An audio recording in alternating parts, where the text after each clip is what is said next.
क्या तेज साउंड हमारे air drum को बर्स्ट कर सकता है? क्या होगा अगर हमें पसीना आना ही बंद हो जाए? और क्या होगा अगर हमारी बॉडी की सारी बोन्स एक साथ टूट जाएं? इसी तरह के काफ़ी सारे अमेजिंग और लेस नोन फैक्ट्स शेयर करेंगे हम आज के इस एपिसोड में। दोस्तों, आप देख रहे हैं ब्रिंग मी फैक्ट सीरीज का एपिसोड नंबर 14। तो चलिए बताते हैं आपको आपकी बॉडी के बारे में ऐसे ही फैक्ट्स और शुरू करते हैं आज का ये एपिसोड।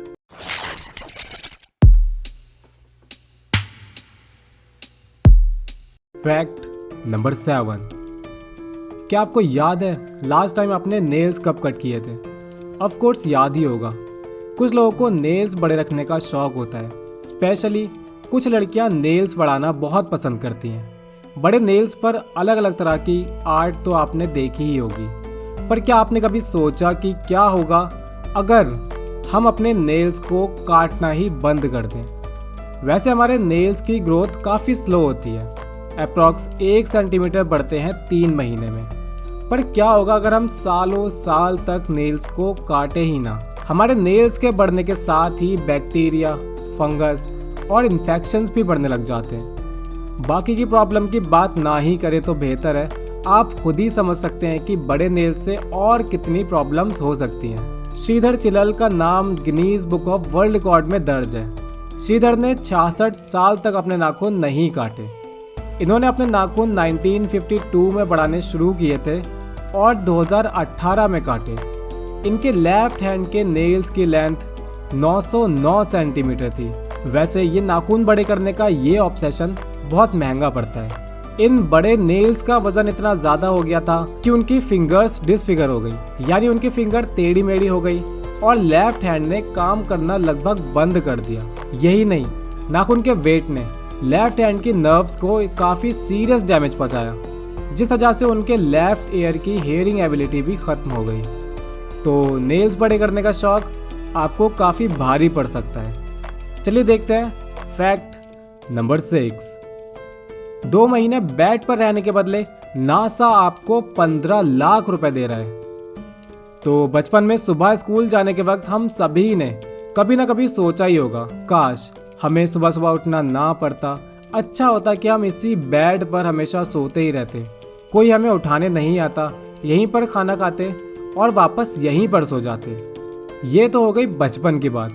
काफ़ी सारे लोग अब भी यही सोचते होंगे। खैर, आप नासा से 15 लाख रुपए जीतने के सपने देखना शुरू करो, उससे पहले आपको बता देते हैं कि ह्यूमन हाइबरनेशन कितना खतरनाक हो सकता है। लंबे टाइम तक बेड पर ही रहने पर हार्ट रेट काफ़ी तेज़ हो जाता है, like 150 beats per minute. Blood flow रुक जाता है, स्पेशली हिप्स, टेलबोन और शोल्डर्स का।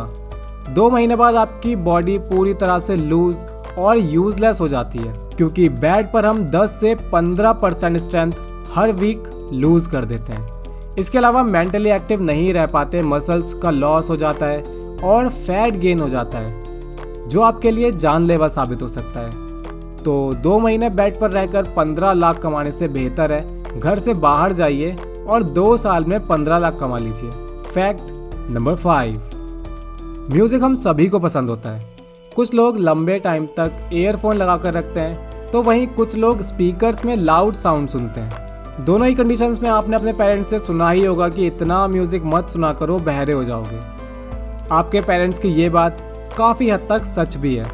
एयर ड्रम एक थिन टिश्यू होता है जो एयर कैनल को मिडल एयर से अलग करता है। लंबे टाइम तक लगातार एयरफोन्स में लाउड म्यूजिक सुनना आपकी हियरिंग एबिलिटी को ख़त्म कर सकता है और आपके एयर ड्रम को डैमेज कर सकता है। इसके अलावा अचानक से आने वाला तेज़ साउंड भी एयर ड्रम को डैमेज कर देता है। वैसे म्यूज़िक के अलावा कुछ और कॉमन आदतें हैं जो एयर ड्रम को नुकसान पहुंचाती हैं। वो है कान में ऑब्जेक्ट डालना, उसकी सो कॉल्ड सफाई करने के लिए पेंसिल, कीज, हेयर पिन जो भी मिलता है, लोग उससे कान साफ करना शुरू कर देते हैं। और सभी लोगों को एयर वैक्स निकालना बहुत सेटिस्फाइंग लगता है, पर यह आपके एयर ड्रम को सीरियसली डैमेज कर सकता है। अपने एयर ड्रम को ठीक रखिए और इन आदतों से दूर रहिए। Fact number 4। It's too hot outside. कुछ लोगों को बहुत पसीना आता है, कुछ लोगों को बिल्कुल भी पसीना नहीं आता। अंडर आर्म्स में स्वेटिंग, टी शर्ट और शर्ट पर अलग अलग प्रकार की आकृतियाँ हमें गर्मी से ज़्यादा परेशान करती हैं। कुछ लोग रिलैक्स फील करते हैं कि उन्हें पसीना ही नहीं आता, पर पसीना ना आना is not a healthy sign for you. ये सिंपल सी कंडीशन आपके लिए बहुत खतरनाक हो सकती है। इवन हम कह सकते हैं कि आपके लिए जानलेवा भी हो सकती है। पसीना ना आने की इस कंडीशन को नाम दिया जाता है एनहाइड्रोसिस का। स्वेटिंग हमारी बॉडी को कूल रखने की एक नेचुरल प्रोसेस है। एनहाइड्रोसिस की वजह से स्किन रिलेटेड काफ़ी सारे इश्यूज आपके अंदर पैदा हो सकते हैं। पिंपल्स का कॉन्स्टेंटली आना, स्किन का स्पॉट्स से बढ़ जाना, रेडनेस जैसी प्रॉब्लम्स की वजह पसीना ना आना हो सकती है। इसके अलावा बॉडी का टेम्परेचर तो हाई सभी का होता है, तो बॉडी की हीट पसीने के रूप में बाहर ना निकलना आपकी बॉडी को डिजी, आपको डाउन और वीक बना देता है, जो आपकी ओवरऑल हेल्थ के लिए एक बुरा साइन होता है। फैक्ट नंबर 3, इतनी गर्मी में गर्मी की बातें बहुत हो गई, अब कुछ ठंडी ठंडी बातें कर लेते हैं। क्या आपके साथ कभी ऐसा हुआ है कि आपने कोल्ड ड्रिंक पी हो या फिर आइसक्रीम खाई हो और आपको लगा हो कि सारी आइसक्रीम आपके दिमाग में चली गई है? आपका ब्रेन ज़रूरत से ज़्यादा चिल्ड हो जाता है। इस कंडीशन को आपने ज़रूर फेस किया होगा। ऐसी कंडीशन को नाम दिया जाता है ब्रेन फ्रीज। ब्रेन फ्रीज का मेडिकल टर्म है जो आपकी स्क्रीन पर अभी लिखा हुआ है, आप प्रोनाउंस खुद ही कर सकते हैं। वैसे ब्रेन फ्रीज कोई हार्मफुल कंडीशन नहीं होती, बस कभी कभार हेडेक जैसे इश्यूज को ट्रिगर कर देती है। क्या आपके साथ कभी ऐसा हुआ है? कमेंट सेक्शन में ज़रूर बताएं। फैक्ट नंबर 2, यॉर्निंग एक यूनिवर्सल एक्टिविटी है।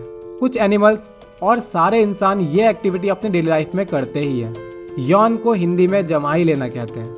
कॉमनली इसको बोर होने का साइन माना जाता है, पर कई बार ऐसा होता है कि दूसरे इंसान को जब हम जमाई लेते हुए देखते हैं तो हम भी जमाई लेने लग जाते हैं, इवन इफ हम बोरिंग या स्लीपी फील नहीं भी कर रहे होते।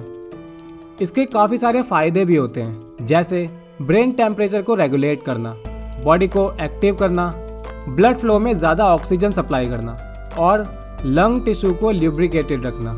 यानी एक 3 से 5 सेकंड की ऑटोमेटिक होने वाली एक्टिविटी आपकी लाइफ और आपकी बॉडी को इतना फ़ायदा पहुंचा सकती है। फैक्ट नंबर 1, आज आप कुछ ज़्यादा ही लेट हो गए।